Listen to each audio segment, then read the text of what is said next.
Divisions کی جاتی ہیں جورسپروڈنس کی وہ پرائمریلی دو ہیں. ایک کو ہم انالیٹیکل جس کو ہم نارملی ریلیٹ کرتے ہیں انالیٹیکل سے اور نارمیٹو سے, یا جسے آپ ایک دوسرے اینگل سے فار ایگزامپل ایک اور آتا ہے اسے کہتے ہیں آپ پریاری اپروچ اینڈ ایمپیریکل اپروچ. ایمپیریکل اپروچ میں what do they do کہ they just try to analyze the law on the basis of experiments.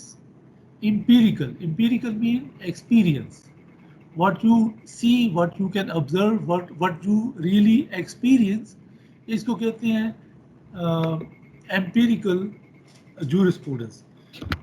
On the other hand, جو a priori jurisprudence ہے وہ بیسیکلی اپنے انالیسس کرتے ہیں کسی already existing یا یو کین سے وداؤٹ اینی امپیریکل کنوٹیشنز, وہ کچھ آئیڈیاز پہ جورسپروڈنس کو لنک کرتے ہیں آلریڈی کچھ سیٹلڈ آئیڈیاز پہ. آپ پریوری مینز جو پہلے سے ایگزسٹ کر رہے تھے, جو پہلے سے کچھ آئیڈیاز تھے ان کے ساتھ لا کو لنک کرنے کے, ڈسکس کرنے کے, انالائز کرنے کے, انڈرسٹینڈ کرنے کی وہ کوشش کرتے ہیں. تو ایک یہ اپروچ یا ایک کرنٹ ڈویژن یہ ہمیں ملتی ہے جورسپروڈنس کی. اور دوسری فار ایگزامپل جو بک میں نے آپ کو ریفر کی, اپلوڈ بھی کی تھی, غالباً میں نے آپ کے ساتھ شیئر کی ہوئی تھی, سیوری رتنا پالا کی. That's very interesting book. It's also up to date in a way that it has been published in 2009 and now recently that has been republished back in 2014 I guess.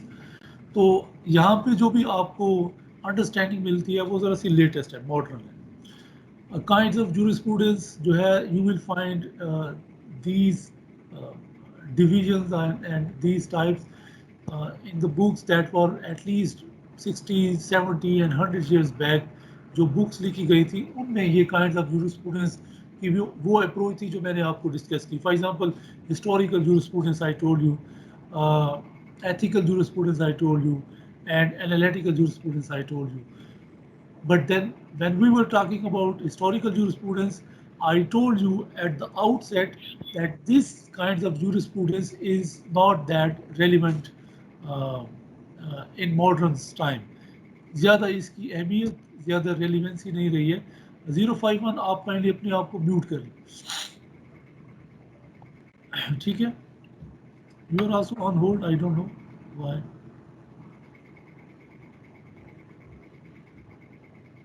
051. جی سر کر دیے سر. ایک اور آپ سے بات کرنی تھی.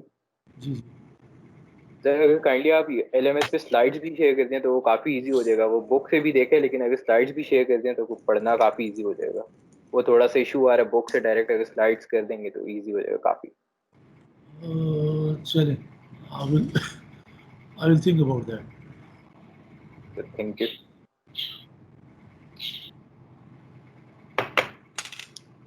اچھا جی. سو a priori اینڈ ایمپیریکل وہ ایک دو اپروچز آپ کو مینلی بتا دی.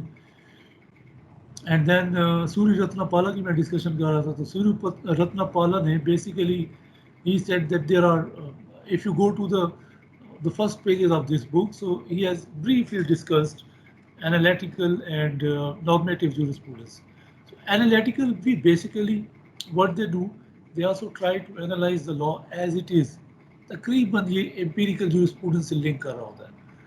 اور normative jurisprudence جو ہے, if you can recall, they always try to link it with some norms. جو already existing norms ہیں اس سے link کرتے ہیں. تو وہی بات تقریباً وہی ہو جاتی ہے. آپ priori approach is some how normative jurisprudence, اور جو امپیریکل اپروچ ہے that is the analytical jurisprudence. So analytical میں what they do, they will be trying to analyze the law as it is. They will be trying to analyze the core concept of law. As I told you کہ right کیا ہے, duties کیا ہیں, یہ جو basic جو ideas ہیں within the law as they exist, ان کو انالائز اور ان کو ڈیفائن کرنے کی کوشش کرتے ہیں, اور زیادہ نارمز میں, زیادہ اپریاری اپروچ میں وہ جانے کی کوشش نہیں کرتے ہیں. So that was some addition to the previous slides. ان کو آپ نے ذہن میں رکھنا ہے. You need not to be necessarily fall back upon those kinds of jurisprudence. اس لیے نارملی اب جب ہم for example when I told you sociological jurisprudence, I told you that this is an extreme wing of another approach or another kind of jurisprudence. They are somehow interlinked کہیں نہ کہیں پہ. اس لیے ہم اپروچ کا ٹرم یوز کر لیتے ہیں کہ کچھ پیپل ہیں, ماڈرن جورسٹ ہیں, ان کی یہ اپروچ ہے تو we say that they are holding this approach towards the law. For example realist approach ہے کہ جو امیریکن جورسٹ ہے, normally they try to be realist in their understanding of the law. So that is the realist approach towards jurisprudence. Sociological jurisprudence, yeah, that is also the views of certain legal jurists. ان کو ہم sociological approach toward jurisprudence کہہ دیتے ہیں. تو اور ultimately again understand this aspect as well. یہ جو division ہے, یہ جو بائیفرکیشن ہے, یہ جو کائنڈز ہیں, they are not absolute. Always remember they are not absolute. ایک ایریا کا جو فلاسفر ہے, فار ایگزامپل نارمیٹو فلاسفر کو یو کین فائنڈ ہم اینالائزنگ دا لا. اور جو انالیٹیکل جورسپروڈنس کے لوگ ہیں, they might be looking at certain angle of the law from the normative perspective. تو یہ بھی آلویز ریممبر کہ یہ کوئی ایبسولوٹ ڈویژن نہیں ہے. یہ اپنی فیسیلیٹیشن کے لیے, اپنی انڈرسٹینڈنگ کے لیے ایک لوز کیٹیگری آف جورسپروڈنس ہم کہہ سکتے ہیں.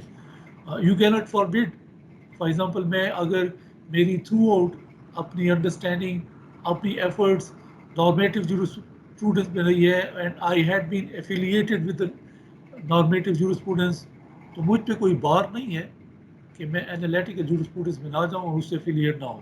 میں وہ بھی کر سکتا ہوں, اور انالیٹیکل جورسپروڈنس کے لوگ نارمیٹو میں بھی جا رہے ہوتے ہیں. بٹ دا آئیڈیا صرف یہی ہے, ایک براڈر ڈویژن ضرور ہے کہ کچھ لوگوں کی جو کنسنٹریشن فوکس جورسٹ کا, that has gone very much into the analysis of the law, empirical angle of the law, تو ان کو ہم انالیٹیکل جورسٹ کہتے ہیں. آن دا ادر ہینڈ کچھ لوگوں کا ابھی بھی اسٹانس یہ ہے کہ we need to be very clear about کہ لا اور نارمس کا, لا اور ویلیوز کا, لا اور موریلٹی کا ریلیشن شپ کیا ہونا چاہیے. ہمیں اس کے لیے بارے میں کلیئر ہونا چاہیے. اور وہ لوگ جو لا اور موریلٹی کے کانسیپٹ کو ایکسیپٹ نہیں کرتے ہیں, ہمیں ان کو مزید آرگومنٹ سے کنونس کرنا چاہیے کہ law and morality are still linked, they are relevant to each other. تو یہ ڈبیٹ اکثر دونوں اسکول آف تھاٹس میں, دونوں اپروچز میں چلتی رہتی ہے اور چلتی رہے گی.